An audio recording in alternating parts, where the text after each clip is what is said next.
दोस्तों, डायरेक्टर प्रशांत नील के लिए किसी को किए गए प्रॉमिस की बहुत इंपॉर्टेंस है। चाहे वो प्रॉमिस रॉकी ने अपनी मरती हुई मां को किया हो या देवा ने अपने दोस्त वर्धा को, दोनों ही अपने वादे को निभाने के लिए पूरी दुनिया से भी लड़ सकते हैं। इस बात से ये तो क्लियर हो जाता है कि सलार पार्ट 2 यानी कि शौर्यंगा पर्वम में भी देवा वर्धा को किया गया वादा नहीं तोड़ेगा। मतलब देवा और वर्धा के बीच दुश्मनी होने के बावजूद भी देवा वर्धा पर हाथ नहीं उठाएगा और ना ही देवा किसी और को वर्धा पर हाथ उठाने देगा। तो फिर इस स्टोरी का एंड कैसे होगा, ये जानने के लिए आपको हमारी इस वीडियो को पूरा देखना होगा। देवा भी एक शौर्यंगा है, इस बात से अनजान देवा वर्धा के लिए घनियार कबीले और अपने ही शौर्यंगा कबीले से लड़ रहा होता है। तभी भारवा वहां आ जाता है। भारवा देवा से कहता है कि तुम एक शौर्यंगा हो, शौर्यंगा जो खानसार का सबसे शक्तिशाली और बुद्धिमान कबीला था, जिसको राजा मन्नार ने धोखे से मार दिया और तुम्हारे पिता यानी हमारे सरदार धारा को भी मार दिया गया। तुम उस मन्नार कबीले के लिए अपने ही कबीले वालों को मार रहे हो। तब देवा कहता है कि मैं नहीं जानता कि मैं किस कबीले से हूं और ना ही जानना चाहता हूं।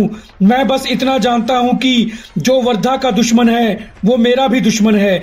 दूसरी तरफ जब सबको पता चल जाता है देवा एक शौर्यंगा है और शौर्यंगा कबीले के सरदार धारा का बेटा है, तो सब देवा से डरने लग जाते हैं और उसके आगे खुद को सरेंडर कर देते हैं। अब देवा वर्धा को खानसार का कर्ता यानी राजा बना देता है और खुद खानसार का सलार बन जाता है। घनियार कबीला और शौर्यंगा कबीला भी वर्धा राजा मन्नार के नीचे काम करने को तैयार हो जाते हैं। अब खानसार में नए नियम और कानून बना दिए जाते हैं। देवा निबंधन किताब में 2 और नए नियम लिख देता है।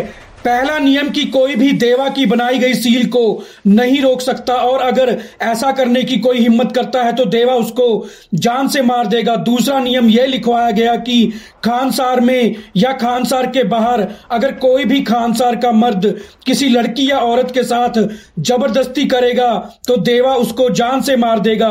अब वर्धा का सलार बनकर देवा पूरे खानसार को चलाने लग गया था। देवा अपनी मां को भी खानसार ले आया। खानसार में अब बहुत कुछ बदल गया था और अगर कुछ नहीं बदला था तो वो था शौर्यंगा कबीले वालों के दिलों में मन्नार कबीले के लिए नफरत।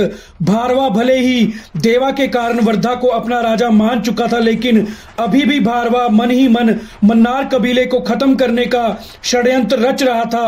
और इस षड्यंत्र के तहत एक दिन भारवा वर्धा के छोटे भाई बाची मन्नार को बहुत सारी शराब पिला देता है और फिर भारवा खानसार के बाहर से एक लड़की को उठाकर ले आता है। शराब के नशे में वर्धा का भाई बाची मन्नार उस लड़की से जबरदस्ती करता है। जब इसके बारे में देवा को पता चलता है तो देवा गुस्से में आ जाता है और बाची मन्नार को जान से मार देता है। बाची के मरने की खबर सुनते ही वर्धा का बाप राजा मन्नार देवा की मां को उठा लेता है और बदले में देवा से सरेंडर करने को कहता है। देवा अपनी मां को कैद हुए देखकर और ज्यादा गुस्से में आ जाता है और राजा मन्नार को मार देता है। अब बिलाल देवा को और उसकी मां को खानसार से भाग जाने को कहता है, लेकिन क्योंकि अब खानसार में हाई अलर्ट जारी हो जाता है इसलिए अब खानसार से बाहर कोई भी नहीं जा सकता, क्योंकि वर्धा तक अपने भाई और पिता की मौत की खबर पहुंच जाती है।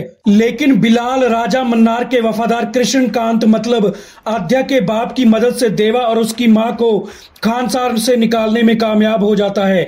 खानसार से निकलते ही देवा की मां देवा को कसम दे देती है कि देवा आज के बाद किसी पर भी हाथ नहीं उठाएगा और कभी खानसार वापस नहीं जाएगा। उधर खानसार में पता चल जाता है कि देवा ने ही बाची मन्नार और राजा मन्नार को मारा है और कृष्णकांत ने उनको खानसार से भागने में मदद की है, इसलिए कृष्णकांत भी अंडरग्राउंड हो जाता है। लेकिन अब 7 साल बाद देवा वर्धा के सामने आ गया है और वर्धा जो देवा को इसलिए माफ कर चुका था क्योंकि देवा ने कई बार वर्धा को बचाया था, इसलिए ये जानते हुए भी कि देवा ने ही वर्धा के भाई और बाप को मारा है, वर्धा ने देवा को ढूंढने की कोशिश नहीं की। लेकिन वर्धा की सौतेली बहन राधा रमा ने देवा को माफ नहीं किया, इसलिए राधा रमा ने प्लान बनाकर कृष्णकांत की बेटी आद्या को किडनैप करवाया, क्योंकि राधा रमा जानती थी कि कि देवा आद्या को बचाने जरूर आएगा। और देवा ने सील को रोककर खुद के बनाए नियम को ही तोड़ दिया है, इसलिए अब वर्धा देवा को मारने पर मजबूर हो जाएगा।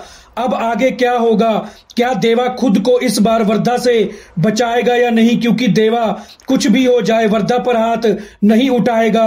तो क्या वर्धा अपनी ही जिगरी दोस्त को मार देगा या नहीं? ये हमको सालार पार्ट 3 में देखने को मिलेगा। तो हमारी आज की वीडियो को पूरा देखने के लिए आपका थैंक्स।